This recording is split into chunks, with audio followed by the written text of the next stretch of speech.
I didn't click the record signal. Okay. All right. Hi, everyone. Thanks for coming to the WordPress Naperville Meetups talk about using AI for content and code. Tonight, we have Cathy Sirvatka, who's going to talk about how she uses ChatGPT in her workflow process for building small client sites.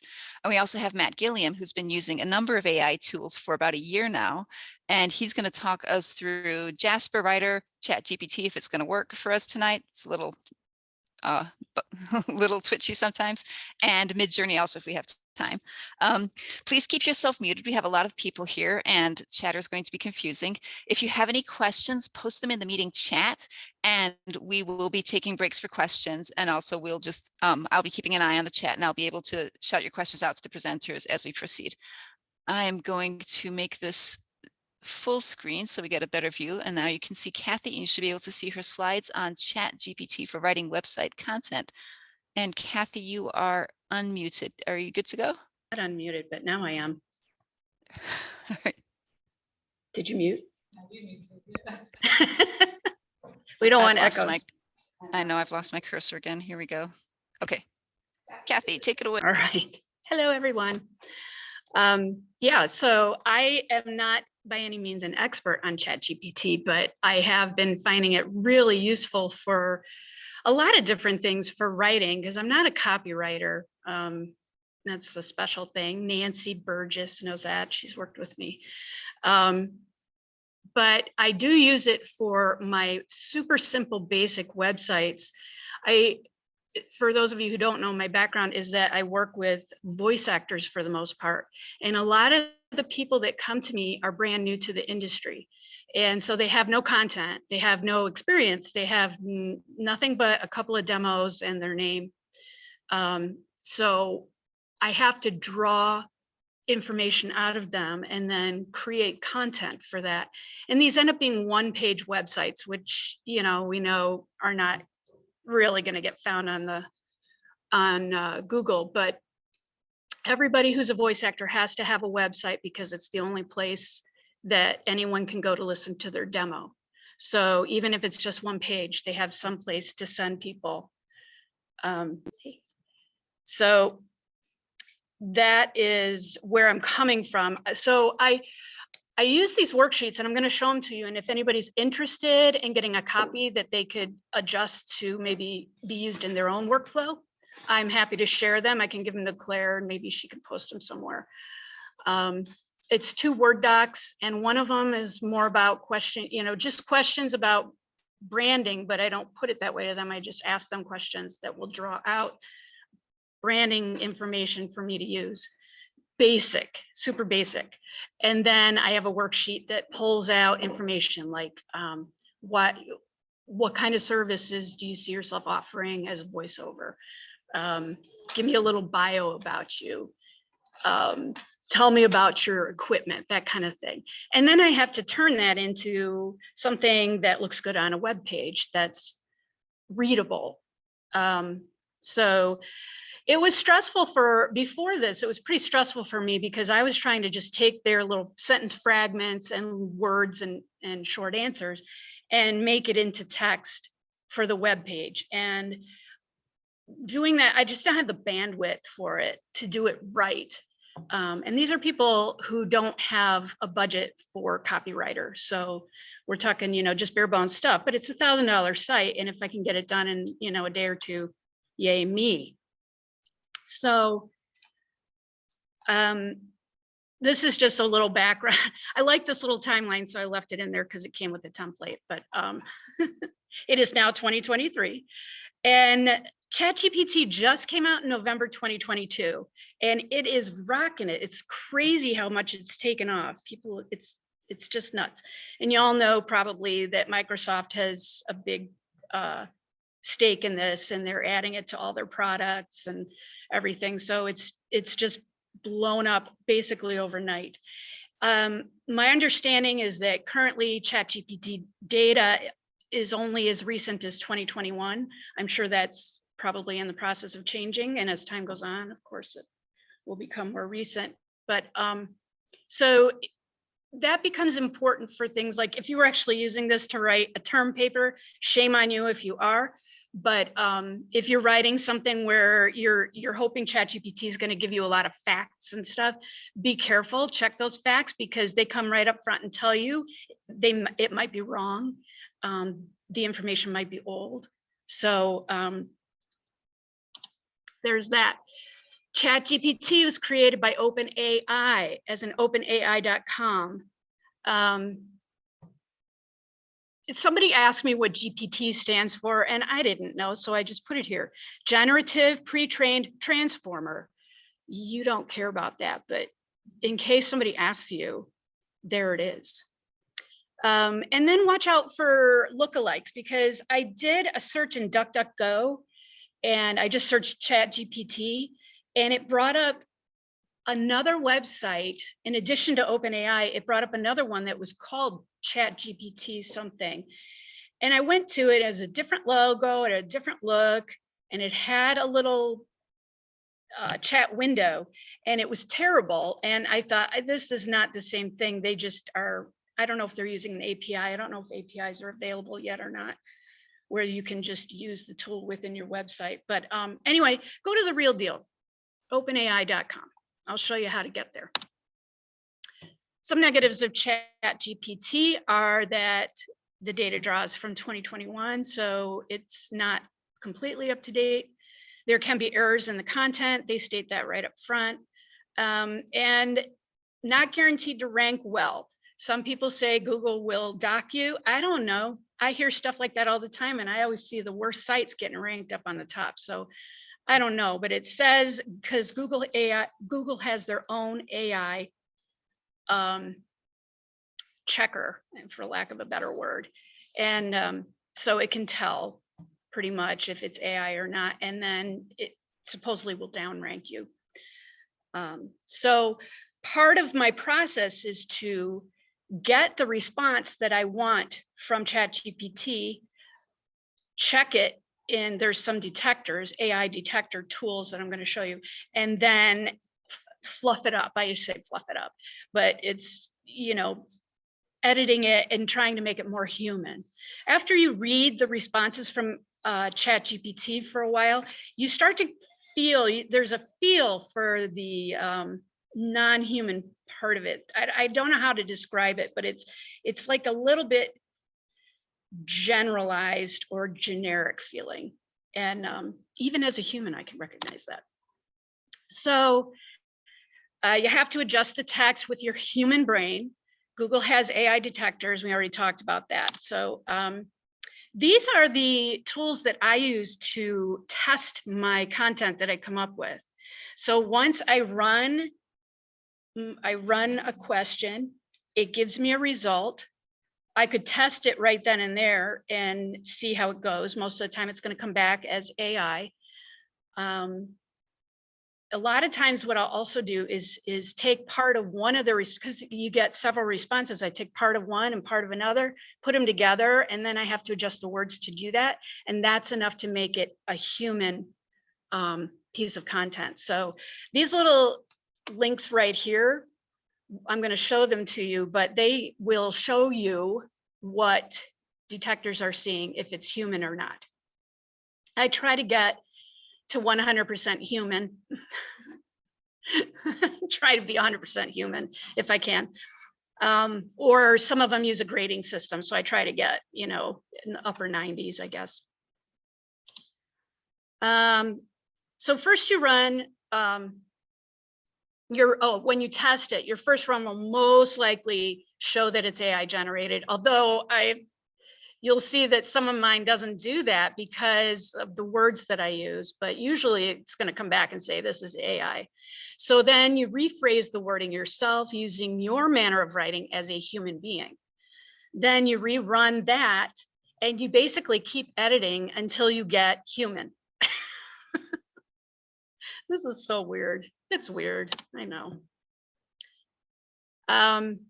So one of the things I do, like I said, I usually combine a couple of the responses that I get and put them together. And then some of the sentences are long, so I'll do things like shorten the sentences, because shorter sentences are better anyway for the web, and short paragraphs are also better for the web. And then if anything seems worded a little awkward, because ChatGPT doesn't know the voiceover industry, right? So it doesn't know that these websites are being created for creative directors and that kind of thing. So there's the human element that you have to put into it. So my use case is that I have clients who are brand new to voiceover profession. They have little to no experience. They have no budget for a copywriter, and these are going to be just one-page websites to get their demo up there and also look professional. So this is one of the worksheets. It's part of one of the worksheets. I actually do have a full worksheet, but I don't think I need to show it to you. So one of them is for branding, and these are the questions I ask. List 5 words that describe you, describe your voice, describe your money. This is very voiceover focused, but and then check boxes that describe you. There's another page of this, but you get the idea. So this is one thing. This is really for me to get a feel for if they're like real lighthearted and energetic, or are they very, quiet and somber, and their voices are resonant. It helps me figure that out. This is the worksheet that might be more of interest to you. And this is a Word doc. This is not a Word doc, but I have a Word doc. And I asked them a few questions up front just to get them thinking. And then below this section, I actually get in to start asking them actual questions. Can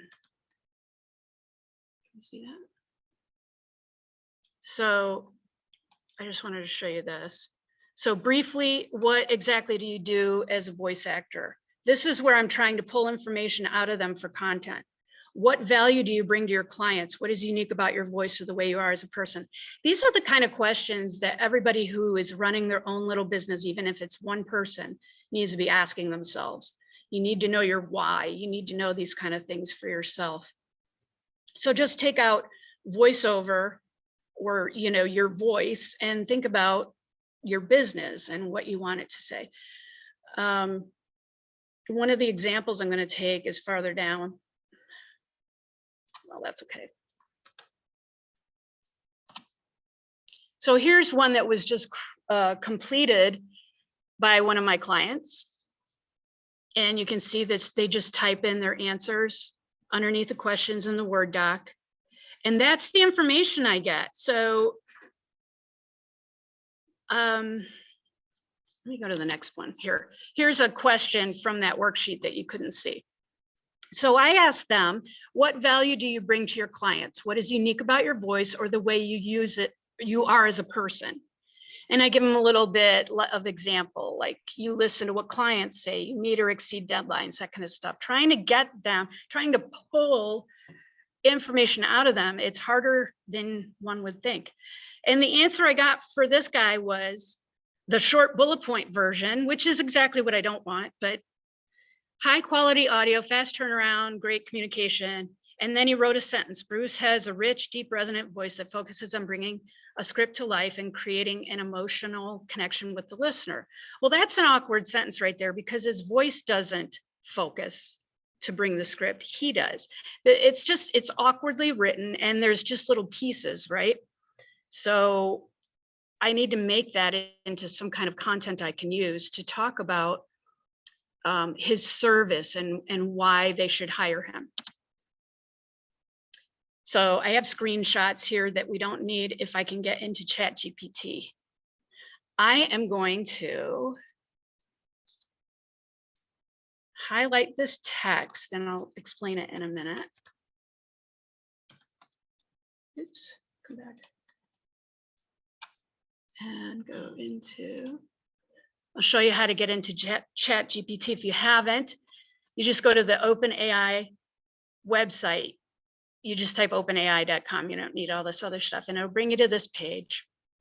And then click on Try ChatGPT. You have to create a login. It recognizes that I've already been here. And thank God I actually got in. Because yesterday I couldn't get in at all. So I saved some screenshots. So it's very popular, right? And I'm sure I can't even imagine how many hits they're getting. for this. So I did get in there, but also notice their history is temporarily unavailable. So they are having some technical issues. One of the other things they do is they give you some examples of how to start a chat, how to inquire or receive information about something. I mean, you can ask it a question, or you can ask it to write something for you. You can ask it to write code that does this, this, and this, that kind of stuff. So here's the little chat window with the blinking cursor. I'm going to paste that information I just copied. So this was the answer Bruce gave me. Bruce brings value. Well, I also included 2 words from my question to give it some give it some point of focus. I don't know. Okay, so I said, give different ways of saying, and then in quotes, that's what I want it to work with. So ChatGPT is smart enough to know that anything not in quotes is part of its instruction. And then it recognizes anything in quotes is the stuff I want it to work with. You could also do a colon and then put everything after the colon, and it will recognize that as the information it needs to work with. So there's many different ways to do this. And the tricky part, I think, is this part right here, the command that you give it. Because if I just said rewrite this content, it would only give me 1 response. And I want a lot of them because I want to pick and choose. So you have to in some way ask it. It recognizes plural things. So if I say give different ways of saying, and it recognizes more than one, and then I just hit go, and then watch it do its magic, which I know that I think this is super cool. When it's like, wait, it's writing stuff, it's working. And you get anywhere from 5 to 7 responses. I also noticed that every time I do this, I get a little different responses. So it's kind of interesting. It probably can come up with hundreds, I would guess, if it wanted to.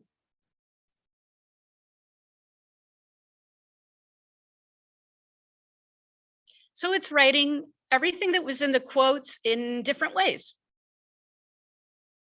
And it's incorporating some of the yeah, because I had put the question in there. So Bruce's clients benefit from his exceptional audio quality. That's a little bit much. Bruce's clients received unparalleled value and distinction. Well, that's a lot. So I just kind of scroll and kind of pick and choose what I like. If you don't like anything at all, you can always click regenerate and it'll do another slew of them for you. But usually I'm pretty good on the first round. And like I said, I will sometimes take like part of one and then part of another and put them together myself. And in doing that, I'm adjusting the text a little bit.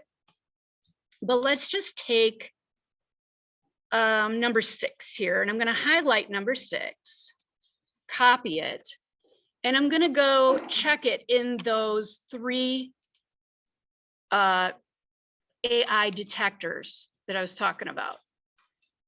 There's several of these out there. There's one that's really popular, but you need at least 1,000 characters, and I don't ever have that many, so that's not happening. But you can see I was already doing this. So this is one of the ones I selected. I just paste it in there and say get results. And it says, so your text is likely written by a human. Okay, I'm like, okay, well, that's crazy. But I did incorporate things like, I think, voiceover. I used his name specifically. And I'm thinking that those are like, maybe I gave it enough that it created something a little more well-rounded. But I will tell you, this next checker is a little more feisty, although this isn't too bad. Can you see the bar? Yeah. So it right away tells you 86% real, 13% fake. Well, I like to get 90 or above for that. So what do? Actually, I would just sit in this one and adjust the text until I get almost 100% real. So I would look at this and go, Bruce's clients appreciate his exceptional audio quality. I like to speak to the clients directly. So I might say something like,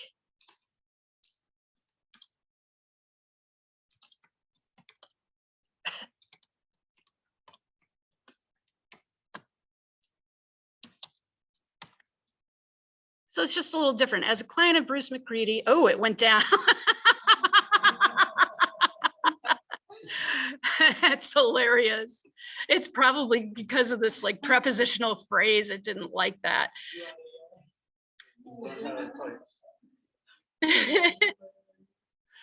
You will appreciate his exceptional quality, audio quality, and speedy turnaround times.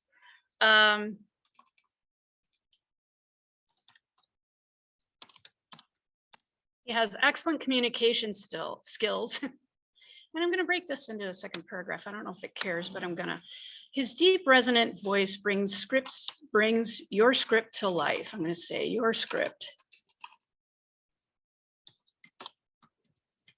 to life. It didn't do this with my demo when I was practicing. And creates a deep emotional connection with listeners, setting him apart. I think that's part of it. I don't like that. Setting him apart. It's not necessary. It's not getting any better, but I'm not going to stick with it. I'm just going to tell you guys.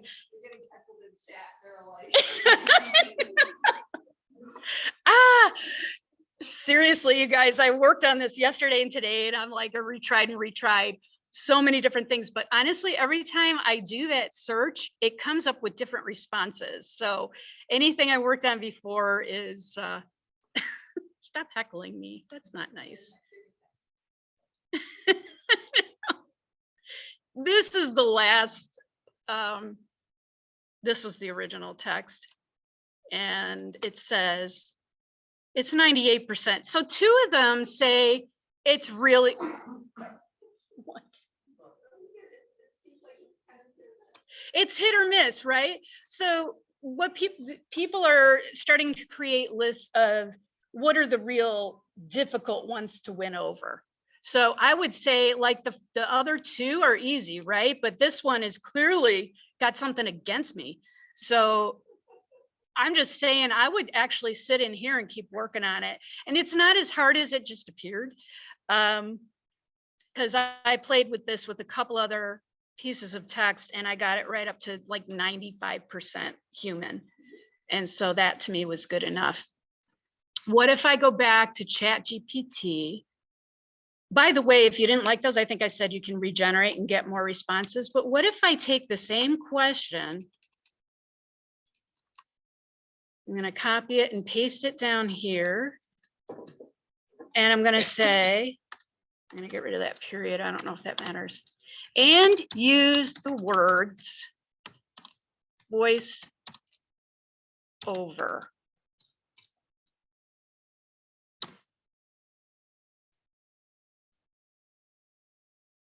So now we get some different ones, different responses that now have to incorporate voiceover into the text because that is one of the keywords for SEO.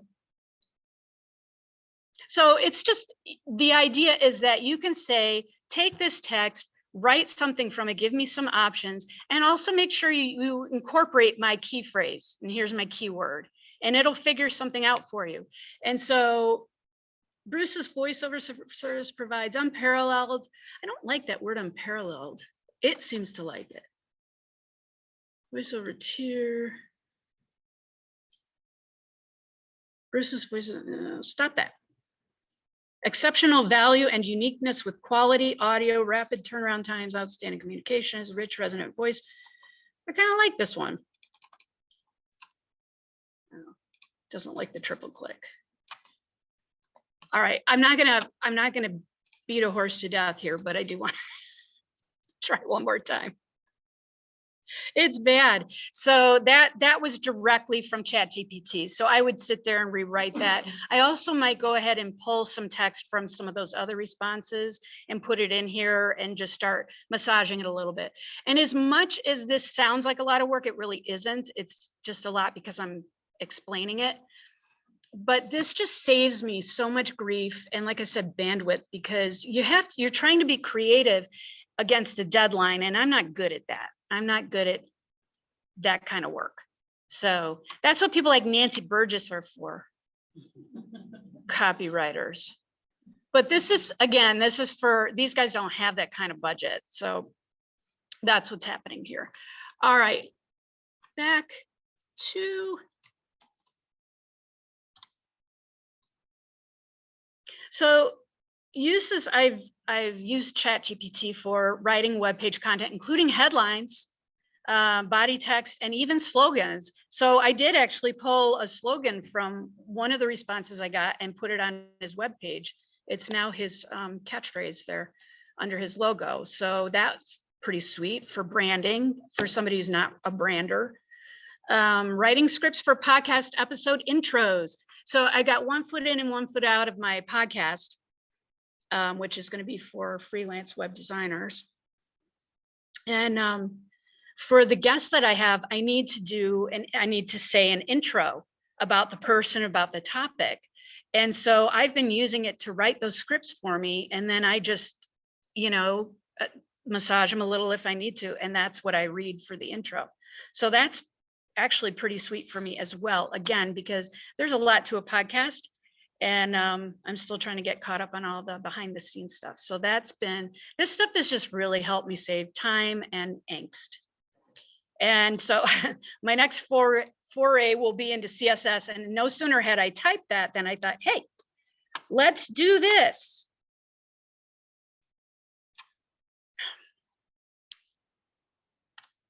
Sorry, I'm trying to copy and paste from my PowerPoint. You cannot do that. There, and then new chat. So, oh, I didn't want all that. I'm going to tell it to write CSS code that makes text red, font size 36, line height 1.4, animates sliding from left to right. So some of this you're like, well, geez, you could have just created the CSS yourself by the time you write out the instructions. But I mean, when you start to get more into things like animation and stuff like that, I mean, I'm not always animating. So, I know it's keyframes and stuff, but I don't know the syntax off the top of my head. So I'm going to be like, write me this. Look at what it's doing. What? And then not only does it write it, but then it explains all the pieces to you. So if you ask it to do something complex and some of it you don't understand, it's going to explain what that is. And it looks accurate to me just off the top of my head here. It created a class and put in all the coloring, the things that I said, animation, and then the keyframes, and amazing, right? And then within this window, you can just click copy code and stick that into your CSS and your website. And then just make sure that you apply this class to whatever it is you're trying to do. I'm going to do this one more time, and then this time I'll actually show you. I'm going to put the same question in there, but I'm going to say,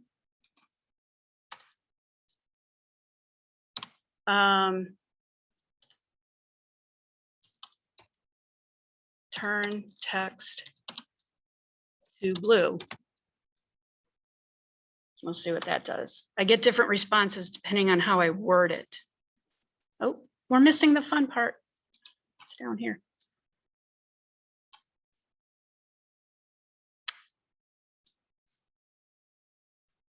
So the code, yeah, actually it did it. And I'm going to plug this in. I have a page. So again, it just explains some of the, it didn't give as much, it gave more explanation in prior things that I've done, maybe it recognizes that I've been here and done this. So I'm going to copy this code. And remember, also it used to give it, before it gave me the actual paragraph with the class in it before. But that's okay, because I know how to do it. I just have to remember slide from left. So I'm going to go into, I already started a blank page, and I'm going to add that to my CSS. So I just copy and pasted it, remembering the style is from the classes there. Copy that. Then I'm going to go into, I'm using, I'm already in the editor. I use Beaver Builder. This is actually a blank page. This is header and this is footer stuff down here. And I put a block of text, just a plain text block. And in the advanced, nope, not in the advanced, back here, P class. So I went from visual to the text editor and just plug that in, P class, slide from left. Here's my text. And then I got to move Claire so I can. What? P? Mm-hmm. Nice. Keyboard shortcuts. What? Oh, oh well. Did I? No. I didn't save the CSS. You guys, it won't work if you don't save it. If you take nothing else from this lesson. All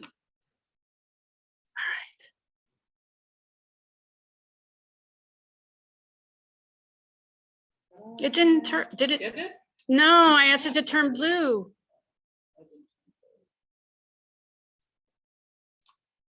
So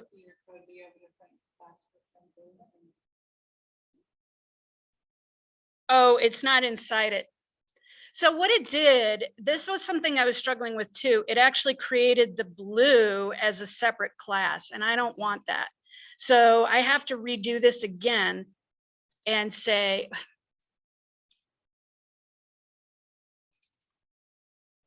I have to say it differently.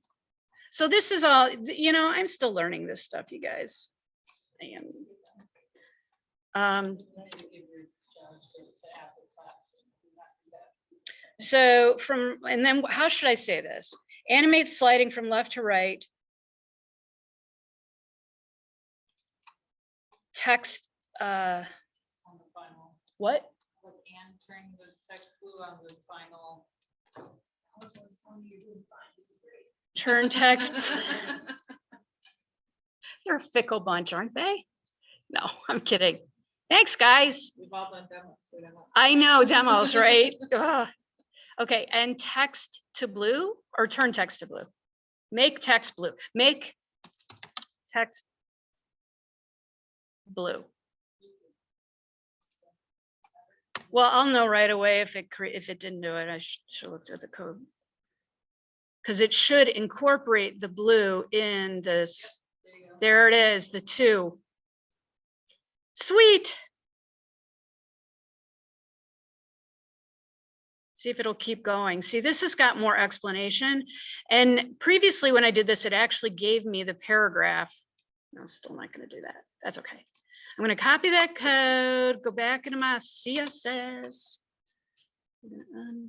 Cannot undo. And paste over that and update. And what the? I didn't see red. It's red. It's okay. So it is red, but it changes very late. So, you know, there would be, I'd have to do some finessing, right? Is like, I would want the red to show a little bit more and then, yeah, but it is red. There. Yeah, I mean, you can just, I could go in and fix it just manually myself, or I could keep working at ChatGPT till I get exactly what I want.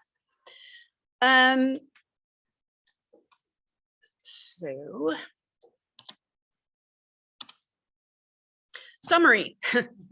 I don't advise simply copying and pasting ChatGPT's response into your website, although, you know, sometimes it's going to look pretty good. It's going to come across as human. It just depends, I think, on how detailed you get in your question, in your request. Consider pulling content from the different responses, putting it together, merging some of the answers. Run this through 2 to 3 AI detectors. That one that was really difficult, which we'll have in, like, I'll provide this slideshow so you'll know those URLs. That one was clearly the one to win over. And then adjust the text as needed until you achieve human generated. Human. Das ist it. Thanks, guys. All right. What are they saying? Thanks, Cathy. Does anybody have any questions for Cathy before we move on to Matt? We're going to be posting Cathy's notes, her slides, and the other items that some people asked for in chat on the Meetup event page after this, after the video is processed and after this event's over. Yeah, I'm happy to share all that stuff with you guys. I have a quick question. Yeah, go ahead. Okay. It's interesting that we're still excited about doing search engine optimization, SEO, but actually I found the more time I spend on ChatGPT, the less time I spend on Google searching for stuff. Pat Elmers is talking, I can see.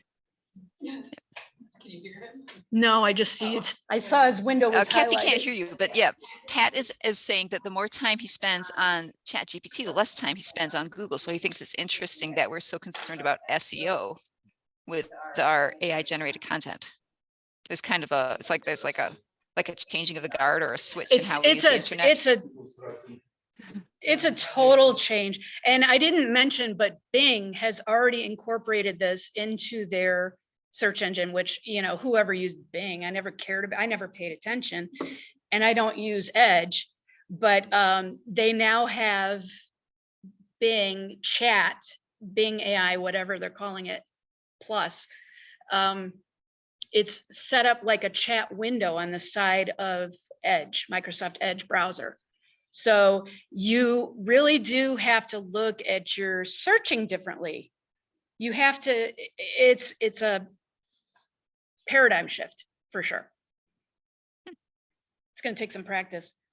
And so I keep forgetting all the things ChatGPT can do, and I keep still going to Google because it's just habit.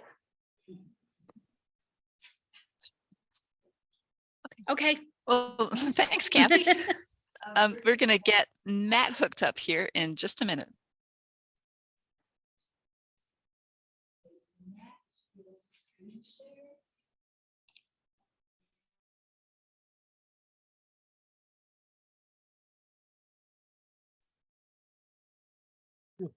Can you hear me? Yep. All right. Yeah, but you, are you speech sharing? Yeah, I am. I think so. Should be. Can you make sure you stop screen sharing? I did. I'm sorry. I thought I It's sharing my screen. No, I'm not sharing. Yep. There we go. Oh, All right. okay. I guess I do it again. No, you're good now. Oh, splashy. Let's minimize this. Not minimize it. All right. Anyways, all right. So hello. My name is Matt Gilliam. I'm a WordPress freelance WordPress developer, designer. I also do SEO and photography.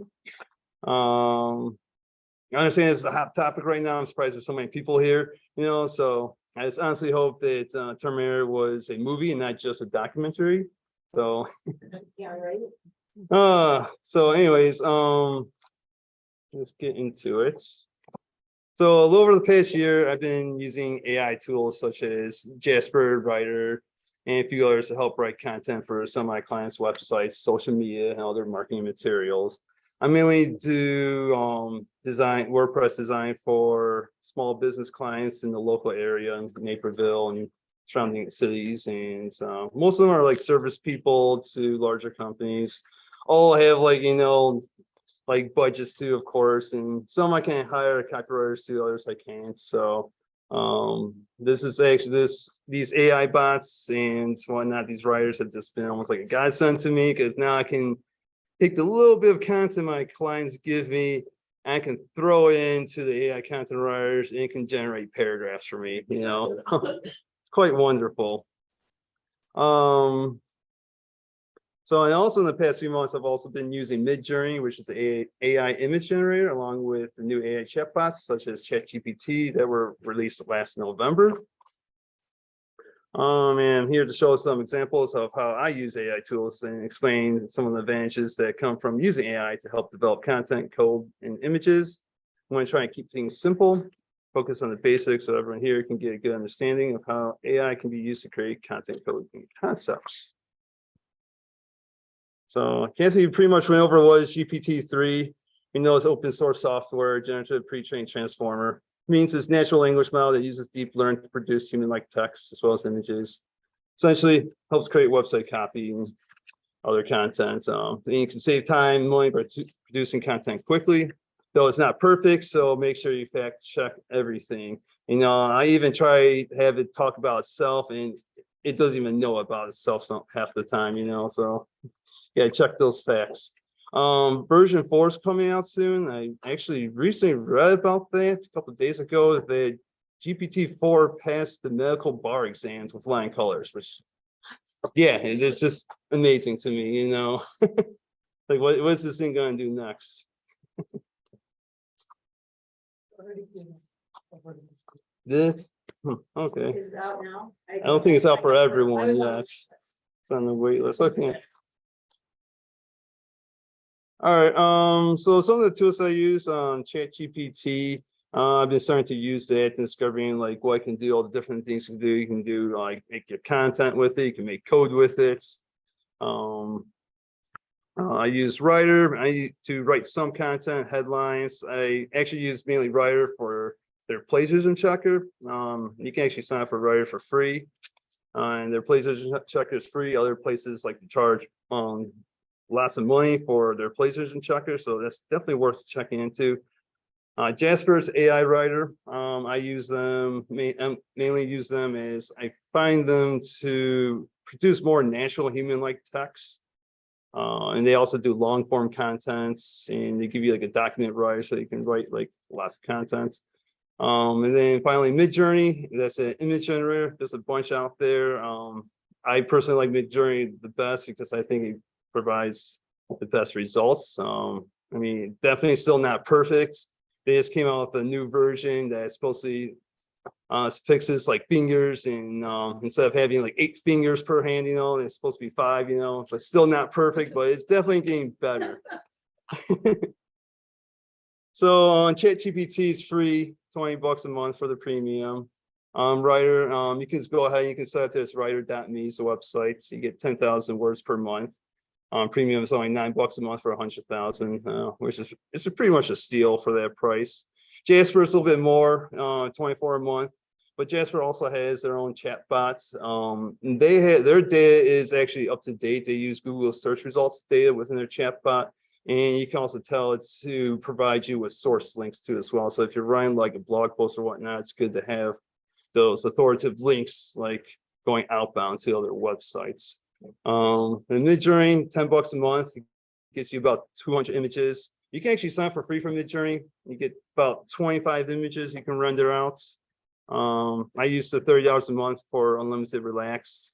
There's like relax and fast. Fast, like you get like 200 hours. And you get like, essentially images generate fast and relax. You know, it'll wait a little bit before starting, but it's unlimited. Completely worth it. I find like it's lots of fun. Anyways, moving on to ChatGPT. I'm not gonna really get into much of like making website content, but a little bit more of coding with ChatGPT. I'm just gonna show, oops. Switch over here. We'll make a little simple JavaScript. Make a JavaScript. It changes the color, actually. Randomly changes the color of a box when a button is clicked.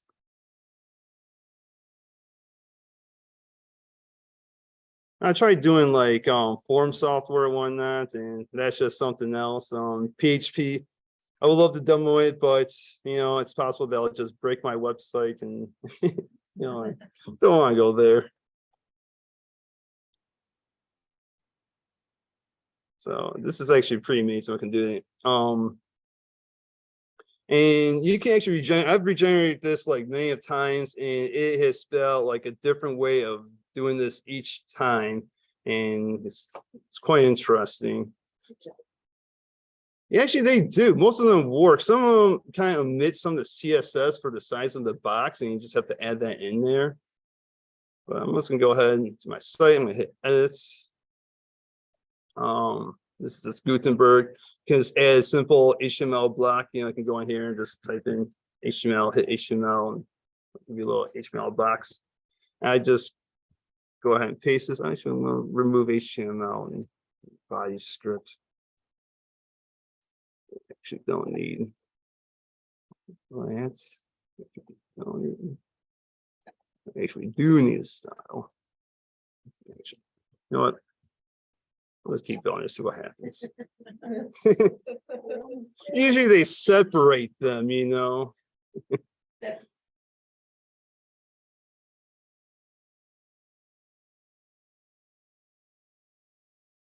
Oh, there we go. So we change here. There we go. You click it, changes colors. Now, right? It's just something really simple that can be done. And then looking back at the code, you know, it kind of teaches you just kind of how it did. It does it like a random color, does some crazy math, you know, which then they convert to hexadecimal value and they get the color that way. I would never have thought about that, you know, so. Okay, here. Okay, so some case uses, you know, you can use it to create code. I've actually read about, I haven't done myself, but I read that you can actually take your pre-existing code, paste into ChatGPT, and ask it to debug it. And apparently it'll help you fix it. You know, you can also discover, right? You can also discover new ways to code. Just like saying, you can regenerate the responses and see it just generate, like, do the same thing, but in different ways. You can use it to find variables, like if you're trying to make a WordPress plugin, you know, and you're trying to find a WooCommerce variable, you know, like what the heck is, you can't find the right one, you know. This can actually help you find those variables, you know, even help you write, PHP for you as well. But you do want to keep in mind that it doesn't really know how to create the best code, and it doesn't know best practices when coding. Rather, it tries to create something that may work according to prompt inputs.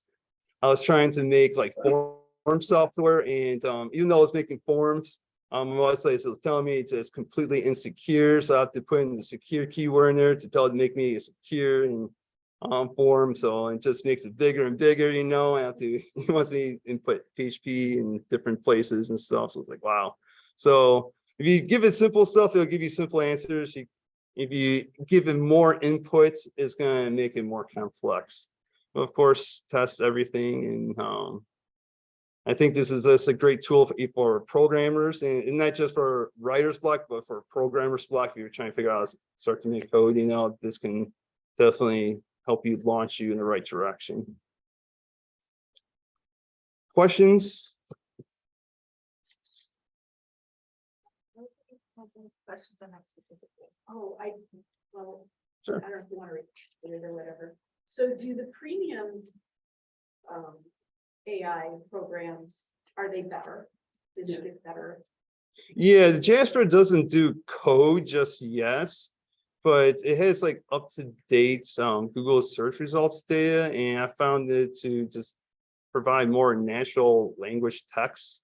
I've also used those AI checkers, and I don't know what to really think about those because I've literally gave it like 100% written by me text and it thinks it's a robot, 100% robots. And I've given it raw outputs from ChatGPT and it thinks it's 100% human. So, and to my knowledge, from Google's point of view, they don't mind if people use AI generated content so long as you're running it to be helpful for people and not to game the system.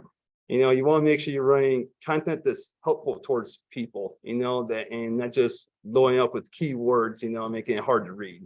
So try to keep, you know, keep your paragraphs short, sentences short, you know, try and keep it simple. Any other questions? Keyword. Keyword. Whether you write the paragraph or an AI writes the paragraph, it's keyword packed it, you're gonna get named. Right, right. Right. No matter who does it. Yeah. Right, yeah, exactly. But at the same time, how these AI content check it even hell if it's a robot or not, especially if it thinks my text, human text is a robot, you know, it's just they're not perfect, you know. So just don't create 10,000 pages, you know, automatically, you know, Google's definitely gonna be like, no. So I just create like simple pages for my clients and whatnot and write content, and it seems to do just fine for my clients. Any other questions? I have one note that what you can showcase to other people that you can now do the multi-language thing as well. So just type something on ChatGPT and like say, you know, write something short note on student loan or in Spanish. So it will read down, like write down. Oh yeah, it'll translate. Oh yeah, it'll definitely do that. After it's gonna write down in Spanish. Oh wow, that's really cool. Yeah. Huh. It's not that like, you know, even Google is not activated, but still it's gonna write down something for you. It helps, and I think even helps with people who are not primarily English speakers, you know, they want to write in their own language, translate it to English, you know, or just have the AI writers just help write for them, you know, so they can write better English. And I think that's just absolutely amazing, and this is making better websites and helping people out, you know. So You could try it. I'm actually gonna move on unless there's any other questions.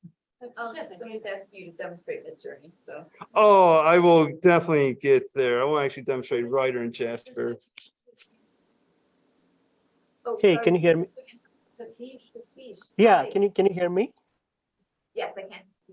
Hey, I have a quick question. Thanks, both of you. Great job in the demo. Just quick question. Is there any way to integrate or input images or videos with ChatGPT? Like, has there been any attempt to like feed instead of just text? Has anyone fed in like images and to get a response from the ChatGPT? Satish is asking if anyone has put images or videos into ChatGPT to get a response.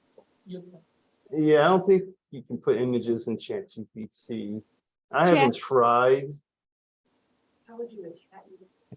But Matt is going to be demonstrating Midjourney, which does images. So we're just going to get to that in a little bit. In Delhi, you can generate, like OpenAI has like another product called Delhi. I can share Can you chat, URL. please? Yeah. Thanks. There are some There- other AI tools. There are other um, AI bots that Launch generate. today, like just go to bing.com/create. It will go to Bing AI Creator. They just launched. There's some other AI generators I can't think of off the top of my head, but where you can actually upload an image and it will generate tags from the image, you know, or it'll try to describe the image for you. Okay, sounds good. Thank you. And I think that's actually pretty cool just for like alts, like text for images and whatnot. ChatGPT 4 has the power of you know, getting the image, but they haven't launched that version to everyone. Right. If you go to release like the research case study, you can actually see, and their output is really interesting. And Yeah, they're getting there. I can't imagine what this is going to be like 5 years from now. You know, Just there's for that will be mind blowing. any other questions? Or move on to Writer.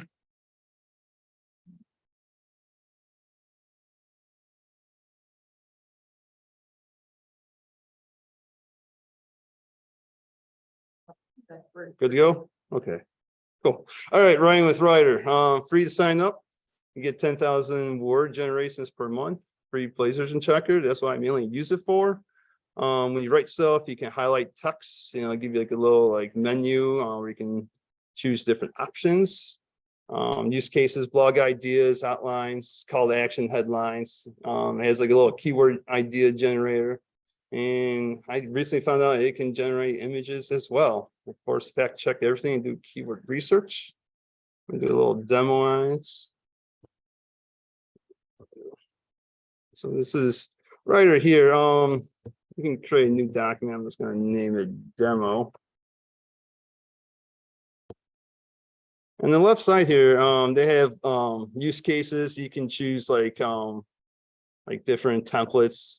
They have everything from blog ideas to brand names, business idea pitches, call to actions. They'll do cover letters, emails, ads, landing pages, bios, SEO med, description and titles, YouTube stuff. So if I just do a blog outline, it actually really just wants a keyword in here. And I'm actually going to type in bakery as an example. I'm just going to tell it to write for me. It's actually kind of cool what it spits out. So it spits out a title, The Ultimate Guide to Starting a Home Bakery Business, Tips, Tricks, and Recipes for Success. Introduction was a home bakery business, how to get started. You can actually highlight this here. And see when you highlight, it brings up a little command here. If you hit more, this is where the plagiarism checker is at. You can actually hit that and check for plagiarism. I'll show you in the bottom right. SERP analysis, as well as if there's any plagiarism results. So, but if you highlight this and hit this command button here,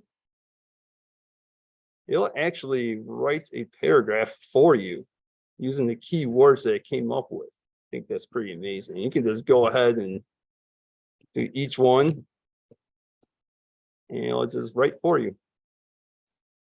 Okay, it's like it made a list here. Essential equipment and supplies needed for your home bakery. And baking pans, rolling pins, wooden spoons, turntable stand. That's kind of cool.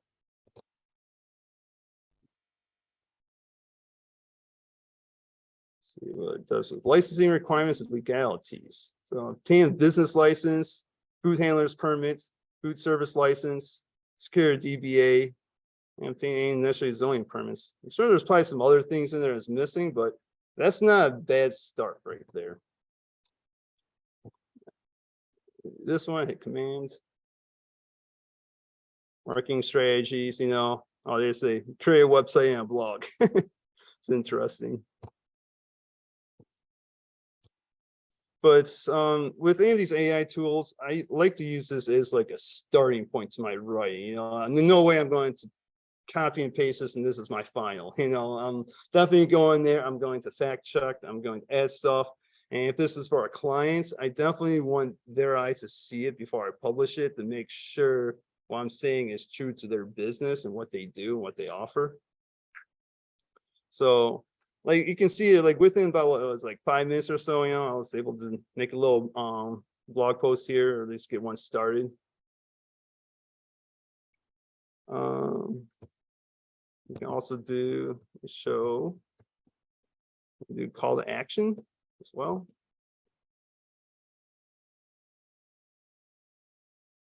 Say like bakery in Naperville, Illinois, just give me some call to actions.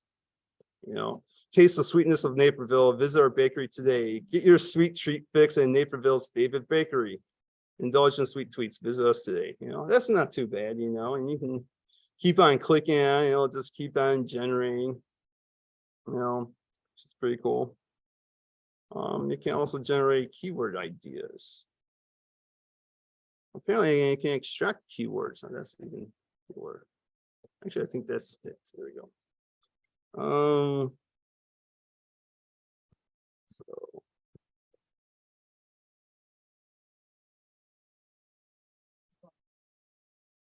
Oh yeah, tones. I think I overlooked that. In tones, you can actually choose your tone.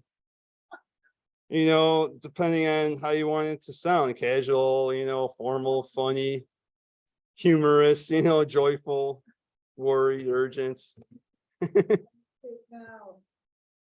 So I didn't put a whole bunch bakery in Naperville, Illinois. So essentially it's like bakery Naperville, Illinois. If I were to even just, right, I can actually paste what I have up in there. I can get it right for me, you know, and then, okay, I'll start extracting some keywords: home bakery, baking hobby, business plan. So it's everything that I had up in there. And apparently it can also generate images. If you select some text, there's an AI image you can just click on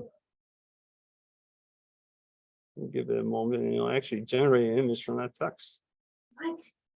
And really the best image, I'm going on use that. But Shoot. You guys like this? maybe 5 years from now they'll get it right, but Versus he's by. yeah. So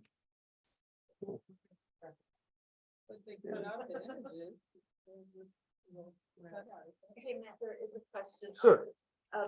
Regina wants to know, where do you do your fact check if you're writing content? Oh, Where Google, would you fact definitely. check? I will fact check Google, always Google. I mean, if it spits out something that you're not sure about, just do a little research on Google. A lot of times you can just type in what is followed by your keyword and just read about the information. And if you're really unsure, if you're working with a client, ask your clients, you know, because your clients should know everything about their own business, you know, and they'll be able to tell you, you know, if it's correct or not. And of course, never take this information at face value, you know. Also keyword research, do keyword research, even though this is spitting out keywords, it has no idea what the keyword volume for any of these are. So make sure you use like Ahrefs or some other SEO tool to figure out which keywords you're going to use for your website.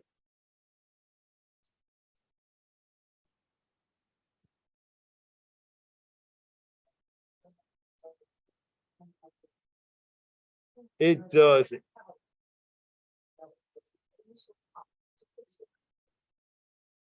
Right, yeah, just getting sub headlines. Yeah, it just helps to get you started and going in the right direction. All right, so I'm gonna move on to Jasper. It's a premium long form content writer. You try a whole bunch of different copy. They have their own chat bots. It includes Google search data. They can do keyword and competition research to a degree.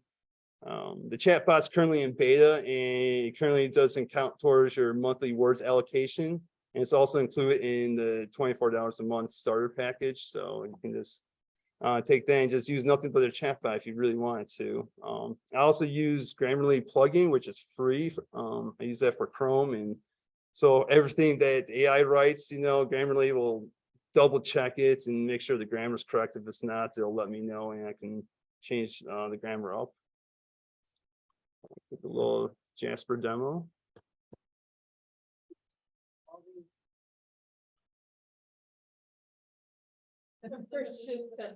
I'm subscribed to Jasper and Midjourney.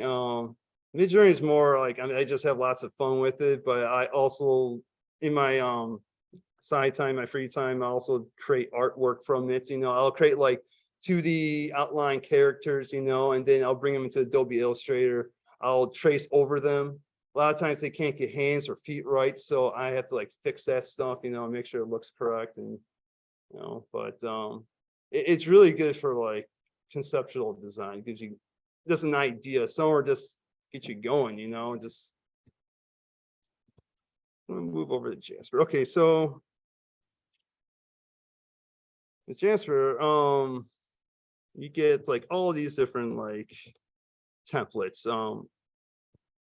You can get like 1,000 pictures worth, or 1,000 words is worth a picture. It's kind of the reverse, you know. This is where you can actually give it a little bit of text and it'll spell like a paragraph that you can give an image generator, you know, to make something more detailed.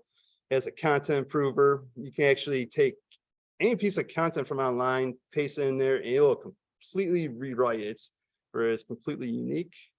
you can explain it to a child, you can actually choose your reading grade level. So if you have like a sentence that sounds too confusing and you want to dumb it down to a 5th grader level, like this can do that.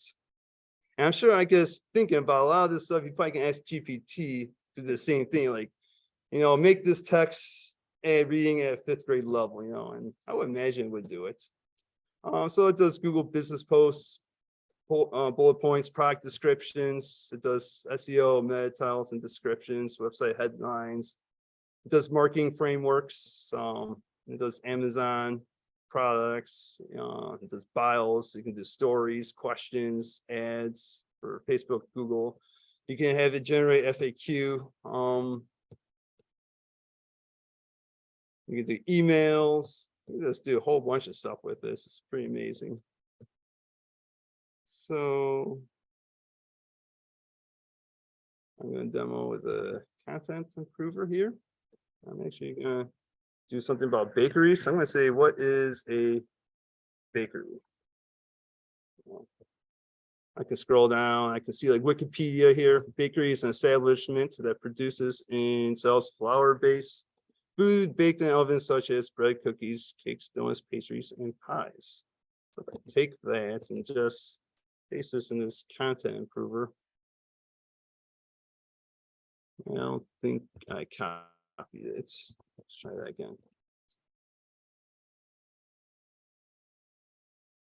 All right, there we go. And here you can use the tone of voice. This actually gives you like a lot more, I guess you can say, freedom than writer. You can literally write anything you want in here, friendly, disappointed, or you can even use well-known personality types. You can write in Oprah Winfrey's voice, or Tony Stark, or, yeah, pretty cool. You want me? Okay, I do have point. It should be interesting. You just go ahead and hit the generate. You can choose how many outputs you want.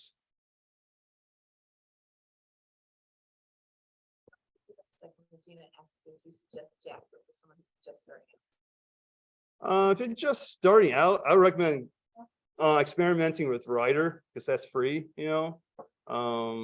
Jasper, I decided to get on board with Jasper because I had a client that wanted me to do like 8 posts a month for them on top of doing their websites. So right there, pretty much what I'm charging is way over what I'm paying for Jasper. So it's kind of like a no-brainer for me, I do this on a monthly basis for them. And since then, I've also had other clients jumping on board. So the $60 a month is like almost nothing to me, considering how much money I'm making doing all this writing. So to me, it makes sense. So for someone just starting out, maybe you start off with Writer. That's really cheap. Get to know it, and maybe if you have a client he wants to do a lot of work for, maybe you come up with, hey, I'll do like 8 posts a month for you, and for X amount of dollars, and so long as over $60, you're profiting, right? So, I'll move on here. Seeing.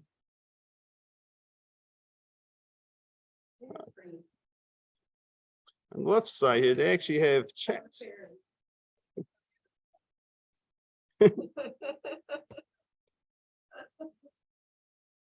Okay, so this is their chat bots here. Down here, you can actually click this. It says include Google search data. For some reason, you have to click that every time. Figure out my location.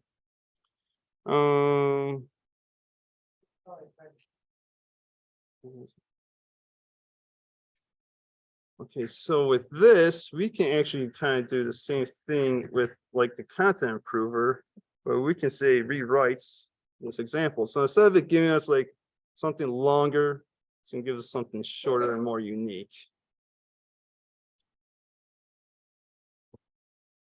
While that's going, I can go over to Writer here and show you this plagiarism checker.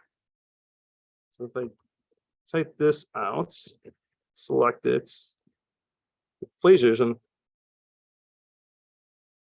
course, this has not been changed. This is straight from Wikipedia.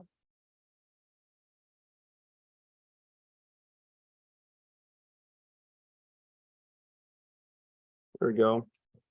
All right, not only Wikipedia is using it, but a lot of other websites have copy and pasted it too as well. And I've seen this a lot too as well from some of my clients that approached me and want me to redesign their website. I copy a little bit of their a little bit of their copy and paste it into Google or into here, and I can see lots of other pages of copy off each other, you know. And as you know, Google sees it as duplicate content, so that's not good. And they're the only ones know who wrote the original content, and everyone else is kind of, you know, I guess they downrank them a little bit or however they do it, you know. So if I go back to Jasper, I can kind of copy all this.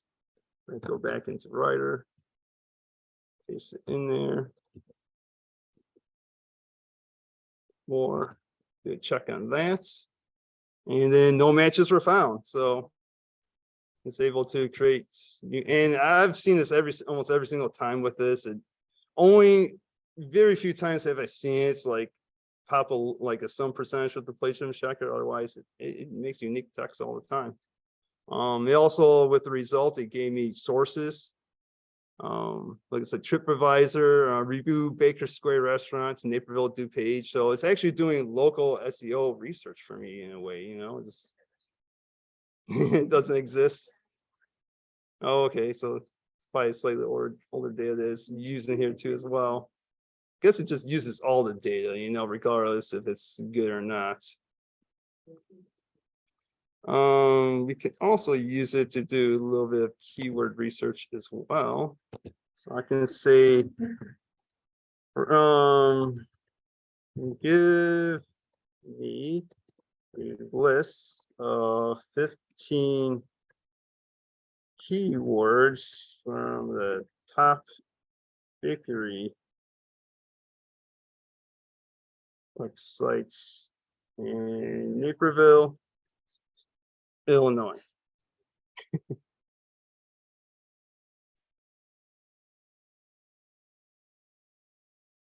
So there we go. Those are the top 15 keywords they can come up with that they can find from the top bakery websites in Naperville, Illinois. Wayne dessert baker, bakeries, local bakeries. Of course, you still want to take this and bring it into SEO to Ahrefs and double check the traffic amounts and, you know, that they're good. But this actually helps to just generate keyword ideas for websites, you know. You can also like show me the top competitors for bakery shops in Naperville, Illinois.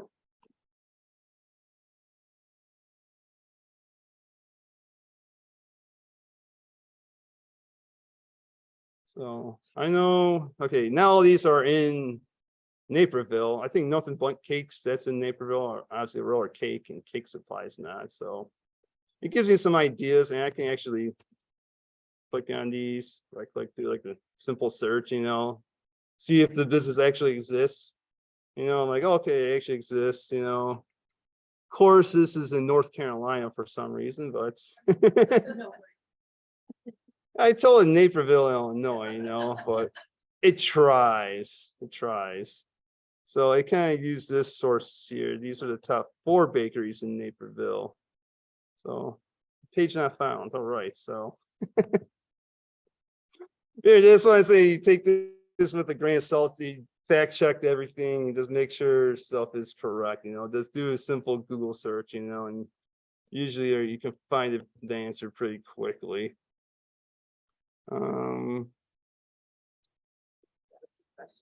Sure. Myself. Okay, so Satish says, hi, Matt. Do you decide which one to use depending on what you're writing? For example, if you're writing a travelogue to Croatia, would you choose Jasper or Writer? I would use Jasper all day long. I found Jasper is actually a bit better with the outputs than Writer. They're both improving just like everyone else every day, though. Yeah, I just pretty much use Jasper for all my writing. Then I use Writer for my plagiarism checker. I use Writer sometimes to give me like additional call to actions or website subheadlines and whatnot. If Jasper, if I'm not liking Jasper on a particular day, but Usually I just use Jasper for most of my content writing. Hey, can I ask a quick follow-up question to that? Any other questions? Satish has a follow-up. Yeah, go ahead and ask Satish. Hey, I mean, can you just give us a little bit of understanding of where this is all going, like with this new kid in the town, which is ChatGPT? Is everything going to be 24 month starting. You consolidated? don't get the boss mode. The boss mode starts. Sorry, Satish.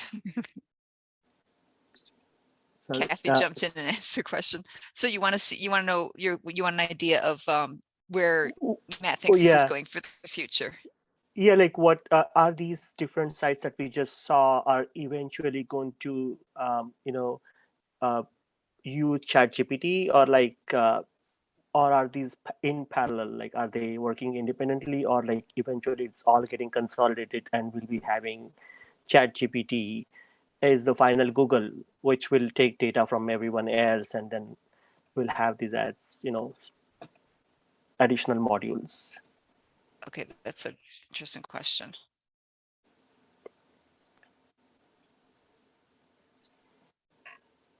Oh no. Oh, I'm sorry.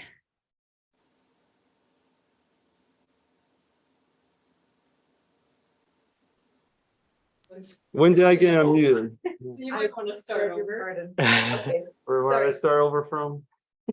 What was the question? Satish is asking about what you think for the future and whether these tools will be consolidated, like how's this gonna interact with Google in the future? Are we gonna end up with like very different tools? Or Right now, it's all a race. It's all a gold rush. Everyone, you see, OpenAI, they made their AI open source, and I think they just let the cat out of the box. So all these other companies that jumped on board and using their open source software, they made all their own stuff.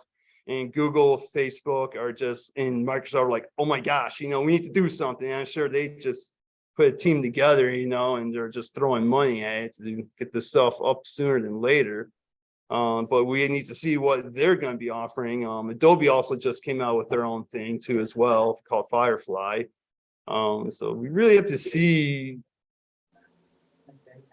Yeah, we're going to have to see where everyone really stays flocked towards, and right now everyone's going towards ChatGPT, and Google and Microsoft are going to try and dilute the market a little bit, trying to recoup some people.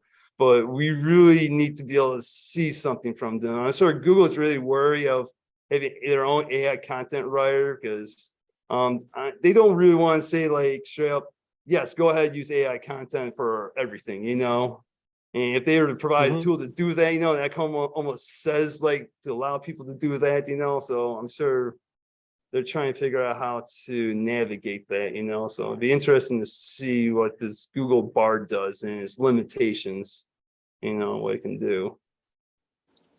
Thank you for your comments, and I really appreciate I'm excited all to the see what knowledge happens sharing. in like Yeah. 5-10 years from now. Yes. Yeah.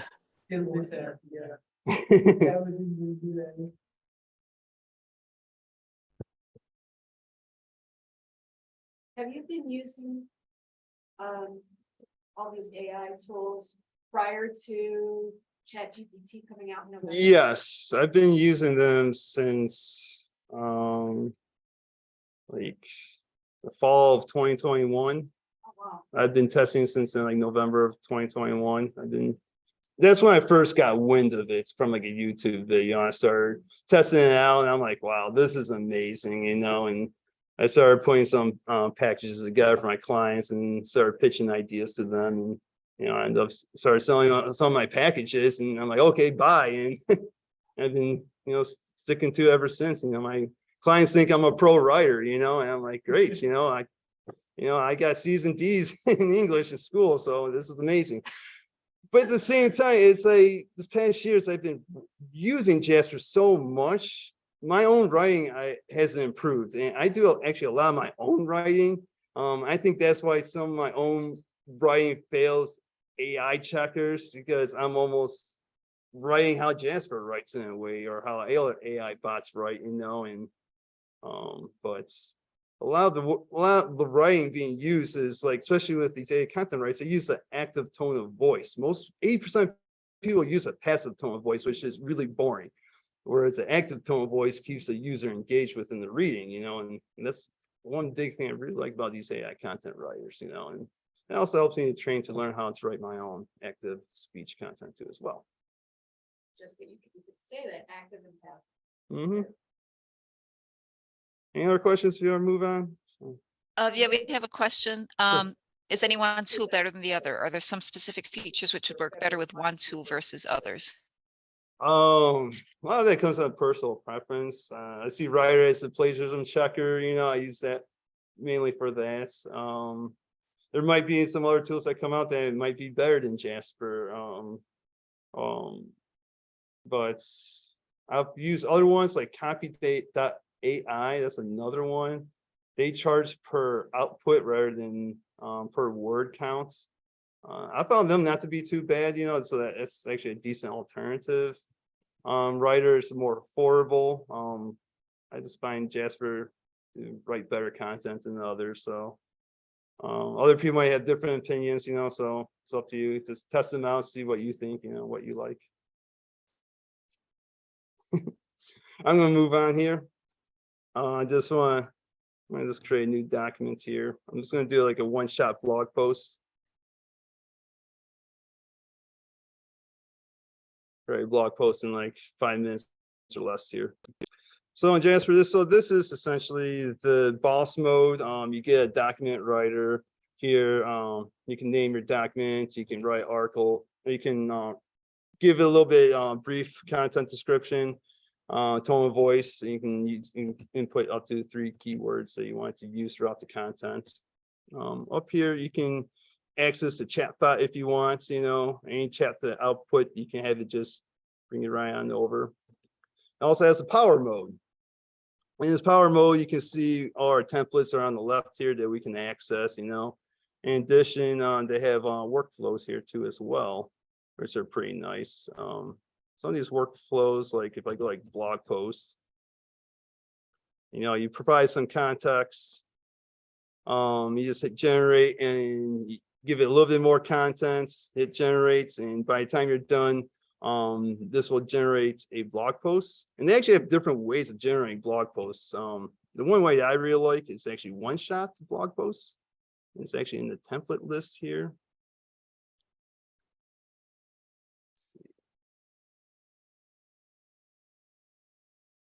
Fine, let's type the blog. Yeah, you can do TikTok captions too as well. Oh yeah, Instagram captions too as well. So one-shot blog posts. Okay. Oh, it kind of has what I had in there before. So blog topic, I just typed in like what makes a great bakery, and intended audience residents of Naperville, Illinois. The optimistic, knowledgeable tone of cake boss. Why not?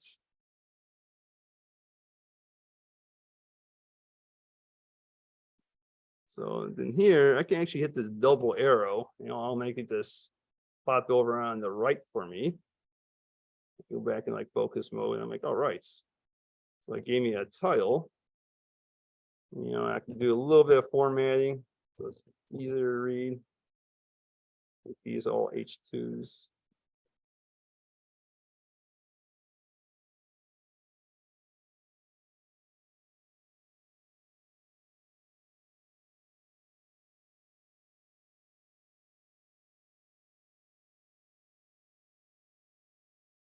So right off the bat, I mean, like, what is it, like a minute or two, like it created a blog post, that I can actually start working with, and I can go in here, I can start editing it to my liking.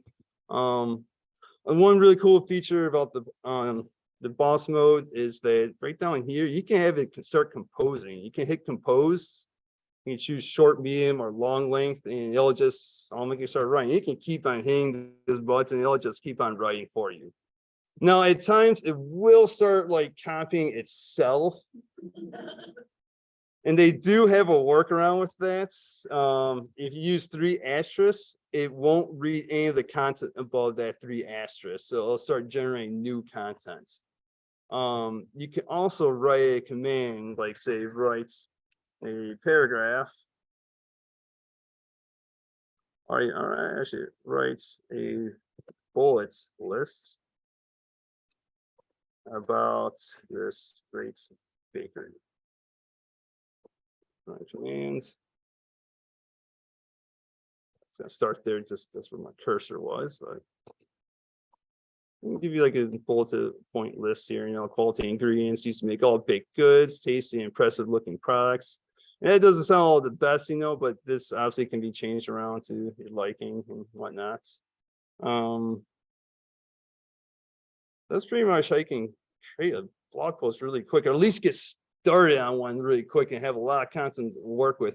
I will also use it for like if I start typing, like I'll have it finish sentences for me, because sometimes when you write half a sentence and you don't know how to complete it, you can just come down here, hit like the shorter and hit compose, and it'll complete that sentence. Like this bakery is great because of the atmosphere. And I don't know what else to say, so I'm just gonna hit compose. And customer service, wonderful. Staff should be friendly and knowledgeable, and the shop should have a cozy feel that makes customers want to stay for more than just their. Compose again. The current treats. There should also be an extensive and diverse selection of baked goods to choose from, so that each customer can find something that they love.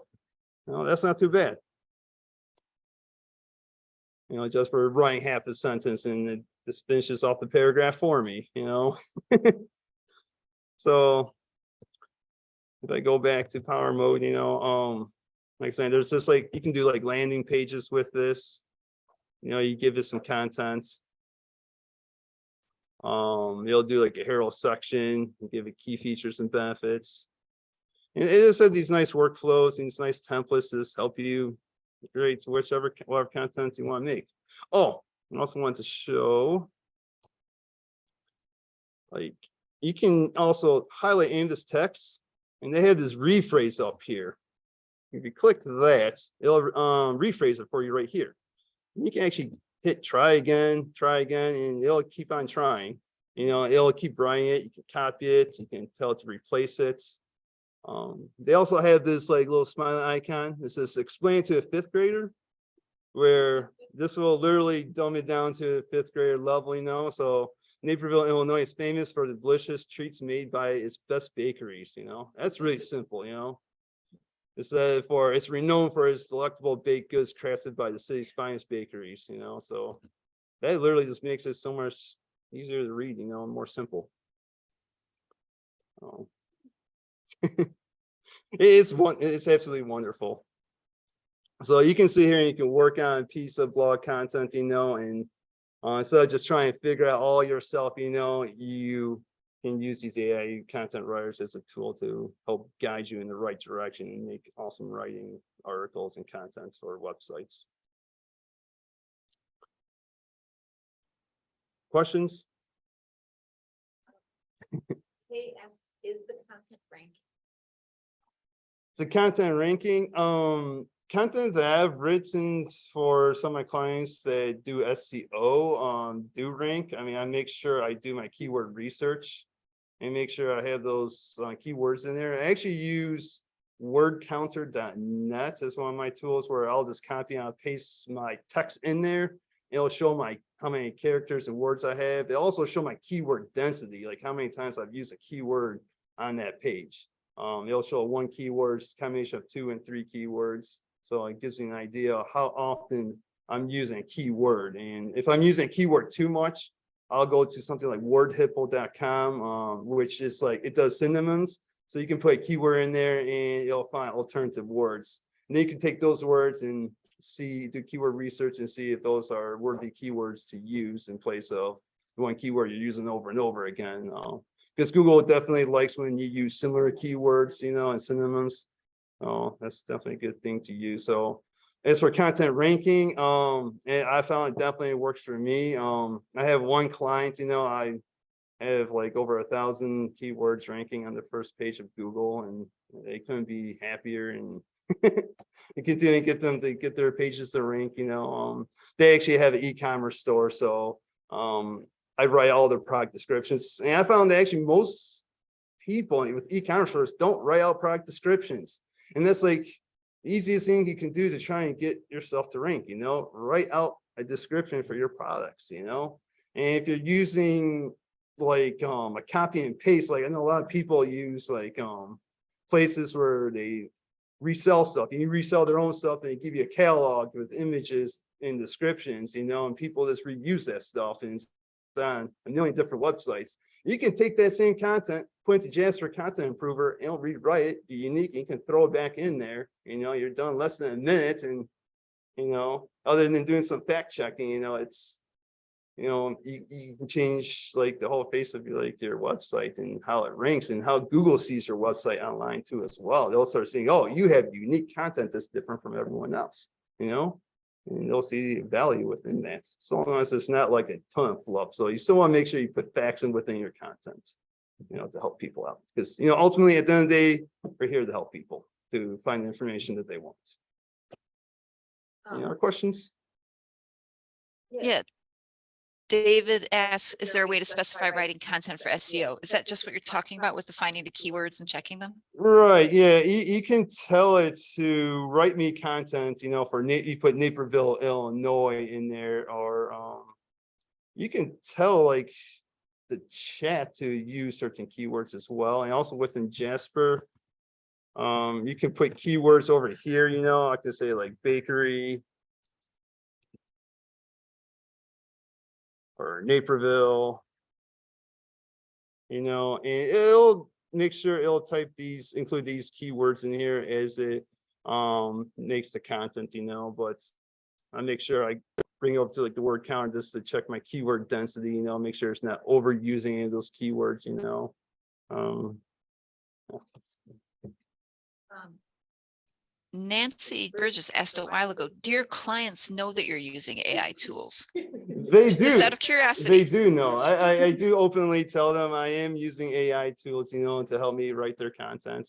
Oh yeah, for sure. You know, and they don't seem to mind, you know, they actually think it's great, you know, I'm just being resourceful. Yeah, I'm able to charge my clients less too as well, you know, and then I get the profits and, you know, everyone's happy. Does it generate hashtags for Instagram? It can generate hashtags for Instagram, but I don't think it'll do research, you know, so you still want to go like Instagram, put in those hashtags to make sure they actually exist or they actually have a whole bunch of posts. They'll also do emojis too as well if you ask it to do it.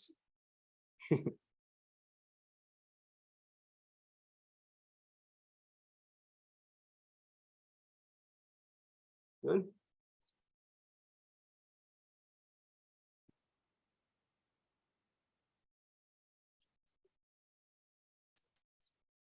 Mm-hmm. In boss mode. Yeah, boss mode. Yeah, that gives you the document writer. Otherwise, the star doesn't give you that document writer. You just have access to the chat bots and most of the templates. The only templates you don't have access to is the document writer and the content summarizer.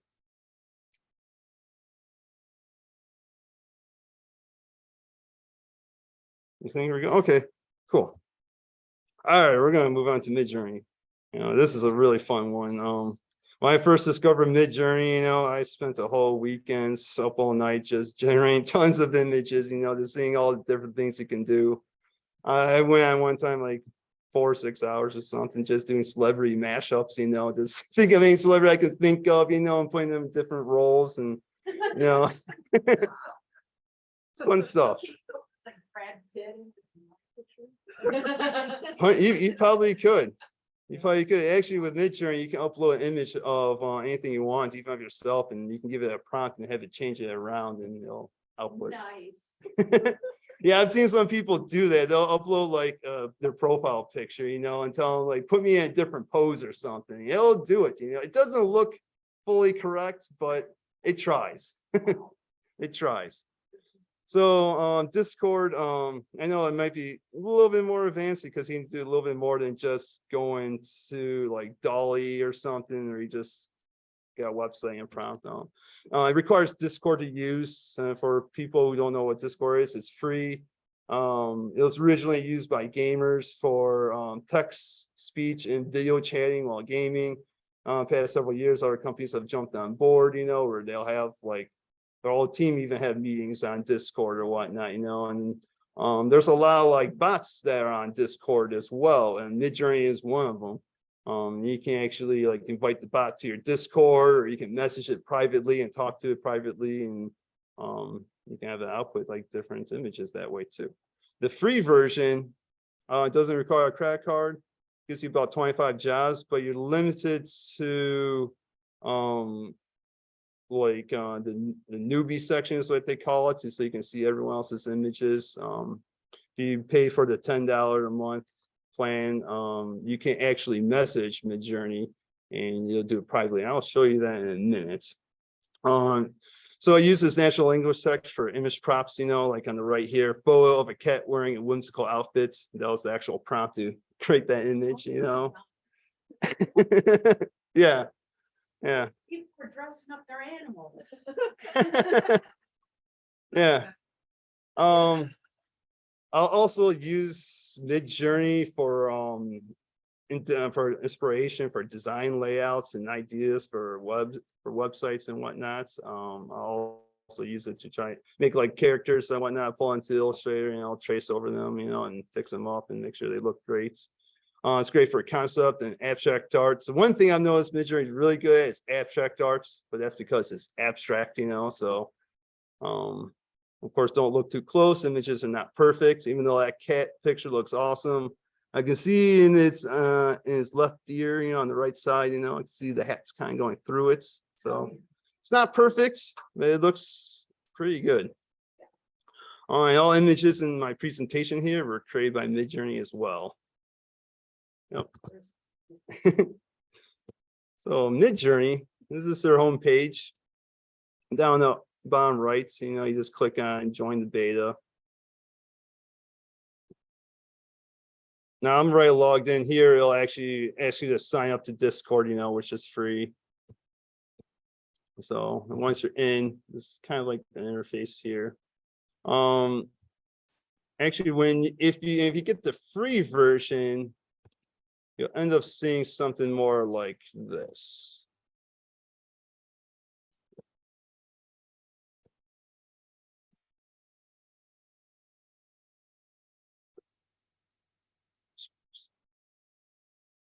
You see a service list on the left side here. If you want to look up like how to start using Midjourney, if you click on this getting started section here, it'll actually tell you how to use it. You go to one of the newbie bot channels, you type in /imagine, and then whatever you want. And within 60 seconds, it'll produce you 4 images. Underneath them, there's a U with 4 numbers and a V with 4 numbers. The U stands for upscale. Like you can take an image, you can tell it to upscale only that one image. The V is variations. You can take an image and say, hey, make 4 variations from this one image. If you go down to like the newbies here, this is where you can type everything in. You can see pictures that images that other people have been making as well. So when you put yours in there, you kind of have to keep track of it because people are always popping more stuff in here. However, when you do purchase it, this is a good tip.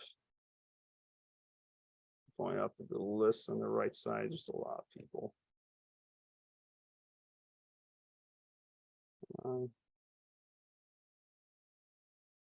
There we go. You go down the Midjourney bot and you right click on this to bring up a menu. You click on message here to message the bots. Like if you're messaging someone in a DM, it'll actually bring you a private message chat with bots. But it's only if you're paying for it. But this is great because you don't have to track your job or whatnot. You can just go here and just start going to town. So start off with /imagine. I actually just slash and it's right up to the top, and I just hit tab key and do /imagine prompts. Now if I want to do like a website design layout, I can say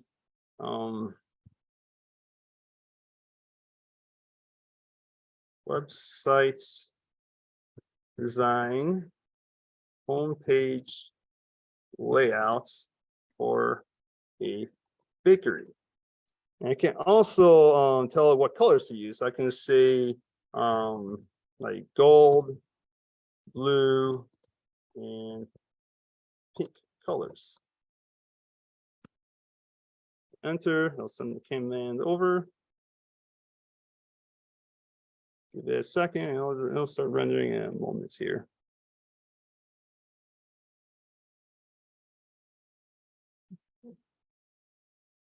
And you can actually see it render in real time, which is pretty interesting. I don't know how it goes from something so blurry to something so crisp, you know, and just. Yeah, it can do page layouts for you. You can, yeah. They're not perfect. I don't really use them for websites. I mean, I put on my one photography website, just AI image section, you know. I'm sure within a few years, this is going to become so good that, yeah, we can probably start using it anywhere we want. So you can see it made 4 different layouts here, you know, which that's pretty cool. Now, a lot of these images I actually wouldn't use myself, but rather I take notes to the design layout, kind of like how they have things positioned on the page, you know, how they took their pictures, you know, how they angled them, you know, maybe you can kind of recreate the same thing. You can see the font, some of the fonts they use, you know, if they're using like cursive, you know, kind of, and how they did like some of their buttons here, you know, how they did some of their sections, and maybe you can mimic that, you know. And the use here, you can actually click like, if I click a U1, it'll take the first image here. This goes 1, 2, 3, and 4. If I hit U1, it'll upscale this one. I can also hit V1. It'll make 4 very different variations of the first one. The little recycle icon here, if you click that, it'll re-roll this prompt and give you 4 new prompts or 4 new images. I still use ThemeForce as well for design inspiration. I still go to competitors' websites and see what they're doing, see what their design layouts are looking like. This tends to give you more fancier design layouts and maybe for a higher budget website, or you can take that and make it for a lower budget website, depending on you know, how you use it. You know, I mean, you can use your own images, obviously, you know, and you can mimic the designs. Let's see here. So this made 4 different variations. You know, it looks like it did slightly different cookies or slightly different border. You know, this one did something a little fancier on the side here. Not huge differences, just little different variations. They include like a button, maybe a different button down there. And you can also tell us to do like a service page or a contact page or different pages, or you can have it do different sections. And it'll try its best to make that output. There's a few questions. Sure.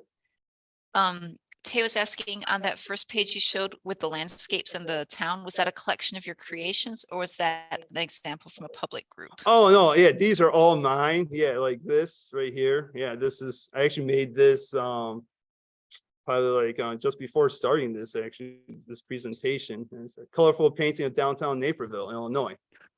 You know, which So you just gave it that?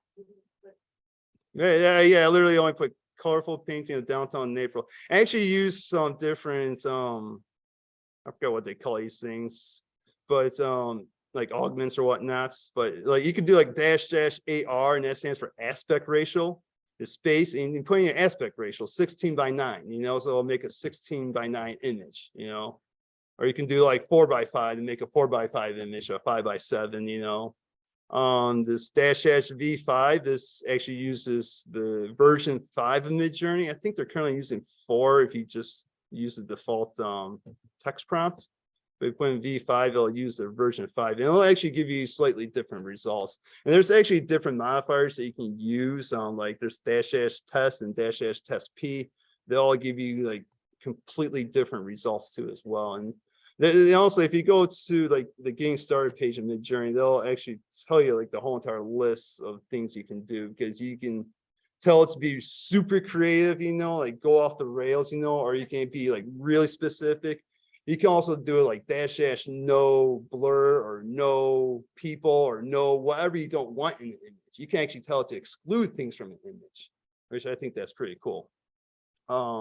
Version 5 is supposed to like be better with fingers and limbs and whatnot. In my experience, it is better, but it's still not there yet. Have you ever tried printing these or? I have. I actually recently opened up an Etsy store, and I'm selling some of my designs on canvases. I'll actually take these, I'll bring them into Photoshop, I'll upscale them using, because Photoshop, they've been starting to put their own AI tools in there, and they're in next year or two, they're going to be putting their own AI image generators within the Adobe suites. But I'll go in there, I'll upscale it, I'll go in there and I'll fix like any like small like problems or whatnot, that I see that bothers me, trying to fix anything up. And then yeah, I'll just like bring it into, I use Printify, and I'll just create my designs there, put it up on Etsy, So yeah, I actually have printed some of my own AI art, and I have it hanging up on my wall. I just think it looks really cool. Quick question. Does it have any predefined color palettes or styles of artists like Matisse or whatever? Oh, 100%. Yes. You can tell it to do it in a style of an artist. Any artist you can think of, so long as they're popular, you can tell it to do it in a style of an artist. I've done a lot of images like if you do like in the style of Studio Ghibli, it'll do in the style of Ghibli, it'll do the cartoon like, very whimsical, and very colorful.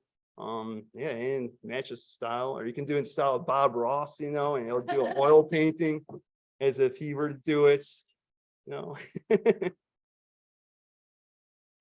Midjourney only has capability to create the hands. Like other AI generator doesn't give you the hands accurately.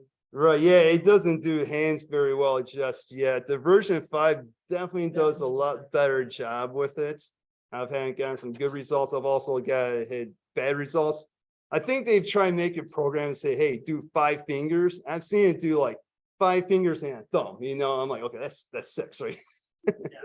So they're working on it. It's getting better. I would imagine a year or 2 from now, or even 5 years, this technology is going to be indistinguishable from actual photos, and yeah, I'm looking forward to that. Can you animate a series of images using Midjourney? Animate the video series. Not sure what they mean by that, but I know you can do like a / video to modifier at the end, and what they'll do, it will create a video of it rendering, and it'll message you that, so you'll have a little video of it rendering, but actually have it actually make a video. No, it can't currently do that. I read about something a couple of months ago. I don't know if it was Microsoft or someone else, but they were able to do like 3 or 5 second videos, just with text prompts, and I think that's amazing. So that's currently being worked on in development, and that'll be interesting to see that come out, and do text prompts to videos. Oh yeah, they also have I don't know, I don't remember names here, but there's another one out there they're working on where you can do music. It'll do text based to music too as well, and make music for you, and that's amazing as well. So we're getting there, eventually. I guess I mentioned 10, 20, 30 years from now, you can probably tell it to make a video game or a movie for you, and it'll just do it like within seconds or something. Who knows? The limitations are endless. Pretty much, yeah. Either that or what's that one show called on HBO? No, oh, I just had mine dyslexic. It's one with the Westworld. Oh, yeah. It'd be like Westworld. I mean, in the fourth season, there's actually a part where Dolores goes into an office and she starts dictating to a computer, and there's this hologram, and she's dictating to this computer, this hologram is changing, what she's like telling it, the inputs that she's giving it, and I can think that can definitely be a part of the future right there, where a job is you go into work and you just dictate to a machine to make work, to make content.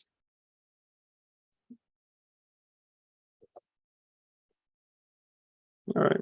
So, oh yeah, that's my last side of the question. No, horse with sunglasses. So, okay, Wearing the detail. Yeah, right. Oh. Tropical shirt. Right. White.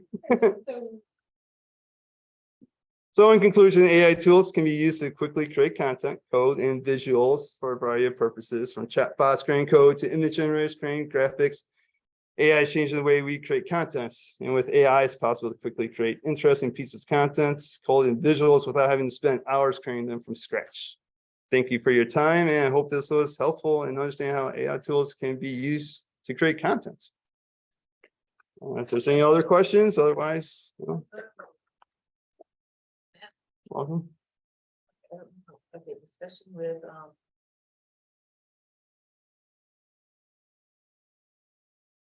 discussion with Zoom and real life people is a little tricky, so we'll see who stays and if you have any more questions. Everyone's saying thank you in the chat. Awesome. Thanks for Yeah, thank you guys too Thanks, for Cathy. checking out our presentation. The video recording of this presentation, the slides, and some more detailed notes are all going to be posted on the Meetup event page as soon as we get the video processed.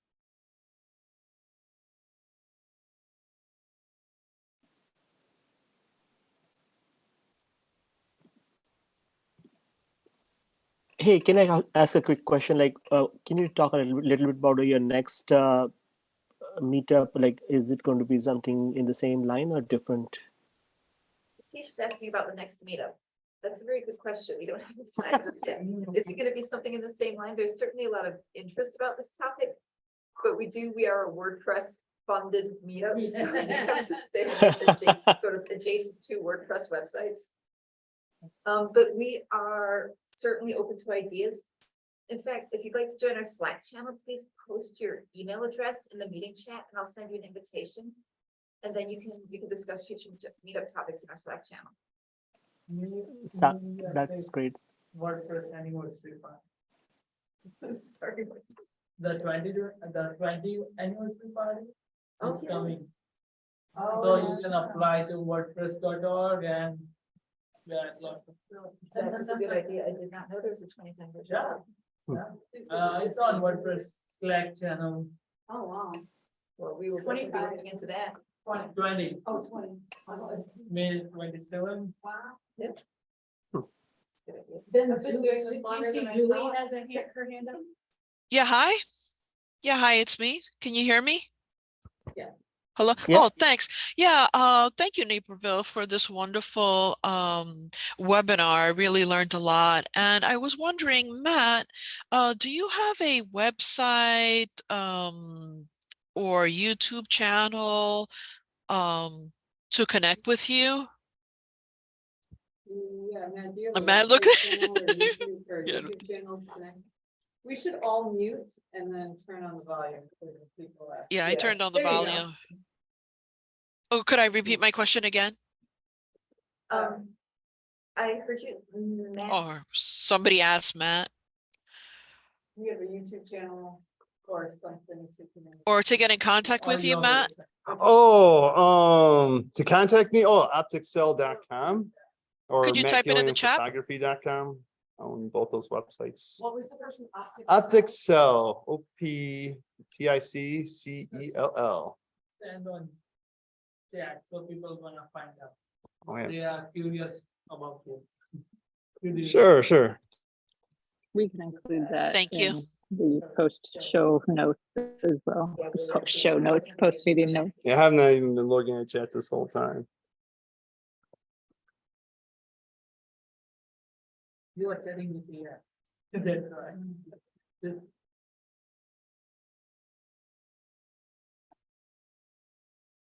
talk with you. There we go, right?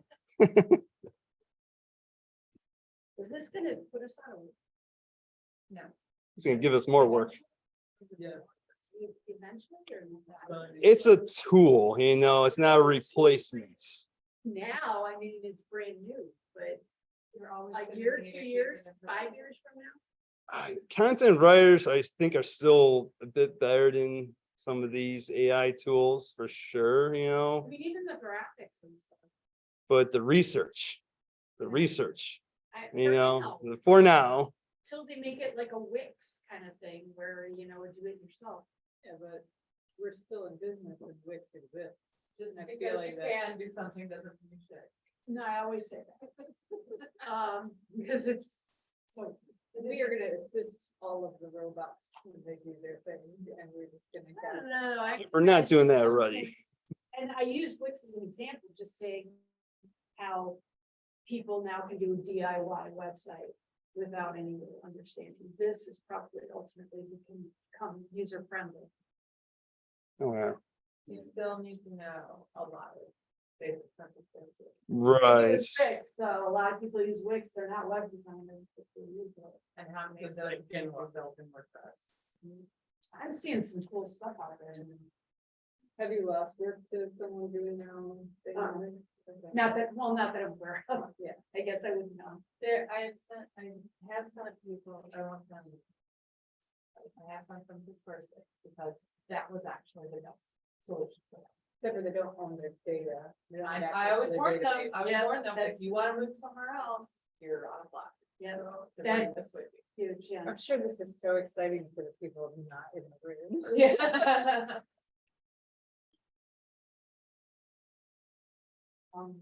Busy getting people going into it. We got 20 participants, plus everyone in the, well, other than the few of us who are also talking. Someone who's on the Zoom side of things, can you hear me talking, even though I'm like a table and a half away? Yes, a little bit, I think so. I think we can hear each other sort of in a muttered way. So we need to come up with a good solution to make this work. But, I mean, we need to have a person who mutes everyone so that we can turn on the speaker for people who are not here. And then we have to control that mute. I have a mute all button. Should I hit it? And then, That means. yeah, But that means No. everyone else too, but I mean, you could do that. but then we don't hear any if there's nothing to hear. But then we turn one of our computers up. Okay, should I stop recording? I'm gonna stop recording now since Yeah. we're just experimenting Bunch with. of audio Amy. engineers in here. Thanks for joining everyone. Look at meetup.com for an announcement. I'm stopping Let's recording. ask ChatGPT how to.